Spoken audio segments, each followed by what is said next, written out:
बिल्कुल लड़ेगी। एमआईएम बहुत मजबूती से संगठन को वहाँ खड़ा कर रही है। क्या अख्तरुल ईमान साहब की तरह सबका ईमान उतना मजबूत नहीं हो सकता है। बिहार की जनता के लिए यही संदेश है कि अब गुलामी छोड़ना है और जो भी 500 मेंबर बना रहा है पहले चरण में, उसको गिफ्ट स्वरूप हम लोगों ने उनको हैदराबाद ले जाने का ये किया है और उनको अप्रिसिएशन लेटर हमारे राष्ट्रीय अध्यक्ष असदुद्दीन ओवैसी साहब के हाथ से उनको दिलवाने के लिए हम लोगों ने निर्णय लिया है। इस वक्त मेरी मौजूदगी पटना में है और पटना में देख सकते हैं आप कैमरे पर जिस चेहरे को देख रहे हैं, किसी पहचान का मोहताज नहीं बल्कि एआईएमआईएम प्रदेश सचिव और साथ ही साथ जो है तिरहुत प्रभारी हैं। बातचीत करेंगे। सर, आज जो है ऑनलाइन के द्वारा मेंबरशिप चलाया गया, क्या लग रहा है मेंबरशिप से आपको कामयाबी मिलेगी या 2025 की तैयारी है, ये क्या है? देखिए, मेंबरशिप हम लोगों ने 11 सितंबर को लॉन्च किया था और बिना किसी एफर्ट के हम लोगों ने सोचा था कि देखते हैं नेचुरली खुद ब खुद कितने लोग हमारे संगठन से जुड़ते हैं। तो लगभग 25,000 लोग जुड़े हैं। खुद ब खुद कोई मेहनत नहीं है। आज पहली बार हम लोगों ने अपने जिला कमेटी को, प्रदेश कमेटी को बुलाया है और उनको जवाबदेही दिया है कि अब जो है, अब आप इसको जब नेचुरली बिना एफर्ट के 25,000 लोग जुड़ गए, तो जब आप एफर्ट लगाइएगा तो हर जिला से जो है 25,000 रुपये लोग तो पर मैंने एक हफ्ते में जुड़ेंगे लोग। तो इस तरह कितने दिनों की ये मेहनत है? 25,000। ये 12 दिसंबर तक हम लोग नहीं, 25,000 तो एक विधानसभा में हम लोगों को खड़ा करना है। टारगेट तो 10 लाख का हम लोगों ने रखा है। 10 लाख बिल्कुल। और ये है कि 5,000 मेंबर जिस विधानसभा में हो जाएगा उसमें प्रदेश की कमेटी जाकर के एक बैठक करेगी। अख्तरुल ईमान साहब हमारे प्रदेश अध्यक्ष, हमारे महासचिव इंजीनियर आफ्ताब साहब, सब लोग जाएंगे और जो भी 500 मेंबर बना रहा है पहले चरण में, उसको गिफ्ट स्वरूप हम लोगों ने उनको हैदराबाद ले जाने का ये किया है और उनको अप्रिसिएशन लेटर हमारे राष्ट्रीय अध्यक्ष असदुद्दीन ओवैसी साहब के हाथ से उनको दिलवाने के लिए हम लोगों ने निर्णय लिया है। अच्छा, सामने में जो है उपचुनाव भी है, क्या मतलब एमआईएम लड़ेगी? बिल्कुल लड़ेगी। एमआईएम बहुत मजबूती से संगठन को वहाँ खड़ा कर रही है। क्या मकसद है चुनाव लड़ने का वहाँ पे? मकसद है कि लोगों की लड़ाई लड़ सकें। आप आज देखिएगा, वक्फ बोर्ड की लड़ाई हो या कोई लड़ाई हो, तो पूरे बिहार में कोई लड़ने के लिए नहीं। अख्तरुल ईमान साहब अकेले, चूँकि इस पार्टी में 5 विधायक थे, 4 को तोड़ लिया, इकलौते अख्तरुल ईमान साहब लड़ते हैं, तो कहाँ कहाँ के मुद्दों को उठाएं। मेरे ही ढाका का मुद्दा था, हम लोगों ने बहुत आग्रह किया तो उन्होंने सीमांचल के मुद्दा को छोड़ करके ढाका के मुद्दा को उठाया। तो एक विधायक हैं, 50 विधायक होंगे। आप देखिएगा कि गरीबों की लड़ाई कितनी मजबूती से सदन में हम लोग लड़ेंगे। अच्छा, एक सवाल है मेरा कि क्या लग रहा है 2025 में कितने विधायक हो पाएंगे? देखिए, 50 का टारगेट हम लोगों ने रखा है। 5 विधायक थे, इस बार 50 विधायक रहेंगे और निर्णायक भूमिका में अगला जो सरकार बनेगा उसमें एमआईएम या तो बहुत मजबूत विपक्ष के रूप में रहे या उसमें जुड़ करके पार्टी में जो है अपनी हिस्सेदारी निभाएगी, लेकिन बहुत मजबूत रहेगी ताकि अपने लोगों की लड़ाई, वो हक की लड़ाई जो है लड़ सके मजबूती से। तो 2025 में मतलब कि लगभग 50, लेकिन और जो अदर पार्टियां हैं और कुछ जो है न्यूज़ चैनल के माध्यम से मुझे खबरें मिली थी कि गठबंधन होने वाला है। एक सवाल भी हुआ था कि ऊपर अल्लाह नीचे मल्ला, ऐसा भी कुछ मुझे सुनने को मिला था। तो क्या कहना चाहेंगे, किससे गठबंधन होने वाला है?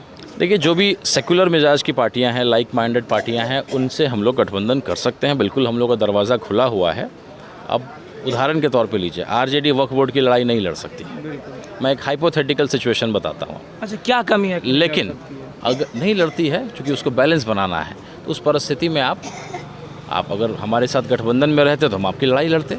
जैसे भाजपा को कभी किसी क्रिमिनल को टिकट देना होता था तो वो नहीं दे करके लोजपा के माध्यम से टिकट दे दिया करती थी। तो कहीं ना कहीं आप जो है रास्ता बनाना पड़ेगा आपको। अगर आपको वोट मुसलमान का मिल रहा है तो आप डायरेक्ट अगर मदद नहीं भी कर पा रहे हैं तो इनडायरेक्ट रूप से भी मदद करें।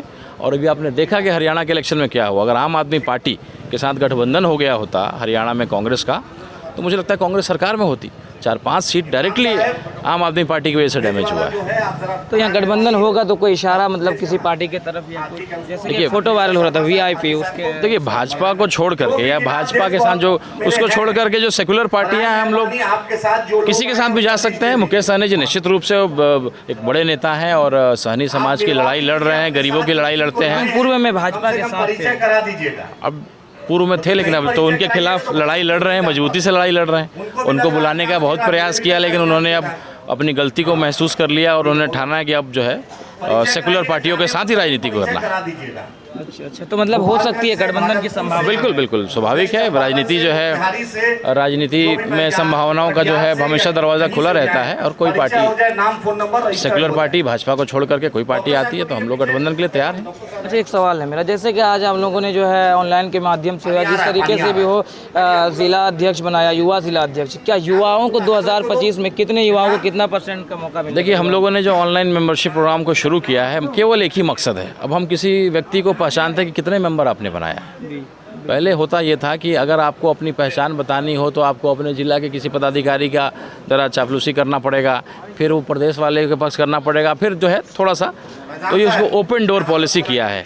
अगर आप काबिल हैं, अगर आप संगठन के लिए काम कर रहे हैं तो यहाँ बैठा बैठा प्रदेश अध्यक्ष जो है आपकी देख रहा है कि ये लड़का जो है पार्टी के लिए काम कर रहा है, ज़मीन पे आपको ढूंढ के निकाल लेगा, आपका मोबाइल नंबर से फ़ोन लगा के आपको बुलाएगा, आपको सम्मानित करेगा, आपको हैदराबाद ले जाएगा, हैदराबाद की बिरयानी खिलाएगा, राष्ट्रीय अध्यक्ष असदुद्दीन ओवैसी साहब के हाथ से आपको सम्मानित कराएगा। लेकिन फिर भी सीमांचल में जो गलती हुई है, क्योंकि लोग कह रहे हैं, सीमांचल की जनता कह रही है कि जो जिन्होंने मेहनत किया ना उसे टिकट मिली ना कुछ हुआ और दूसरे को मिलने की वजह से आज भाग कर चले गए। क्या ऐसी गलती 2025 में भी होगा? देखिए, ये हर पार्टियों में ऐसा होता है। लालच जो है बड़ा मतलब मजबूत होता है, पैसों का लालच। वो अख्तरुल ईमान साहब की तरह सबका ईमान उतना मजबूत नहीं हो सकता है, वैसे व्यक्ति अब कम पैदा होते हैं। अख्तरुल ईमान साहब हम लोग के गार्जियन हैं, इसीलिए हम लोग बहुत उन पर विश्वास करते हैं और संगठन में काम हम लोग कर रहे हैं। ईमान का पक्का हर कोई नहीं होता है, पैसा और पद जो है अच्छे अच्छे लोगों को जो है तोड़ देता है। तो केवल ये इस पार्टी की बात नहीं है, इस कौम की बात नहीं, हर पार्टी का यही कहानी है।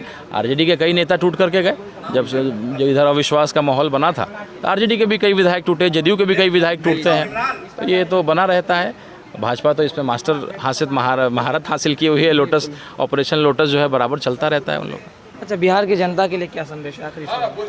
बिहार की जनता के लिए यही संदेश है कि अब गुलामी छोड़ना है और के लोग मेरे साथ पार्टी का बंधुआ मजदूर नहीं बनना है। आप व्यक्ति को देखिए कि भाई कौन व्यक्ति आपके लिए लड़ सकता है। किसी भी व्यक्ति को पार्टी का पट्टा पहना करके भेज दिया जाता है और आप आंख बंद करके, आप जानते हैं कि वो व्यक्ति अच्छा नहीं, फिर भी पार्टी की वजह से आप वोट देते हैं। ऐसा नहीं हो।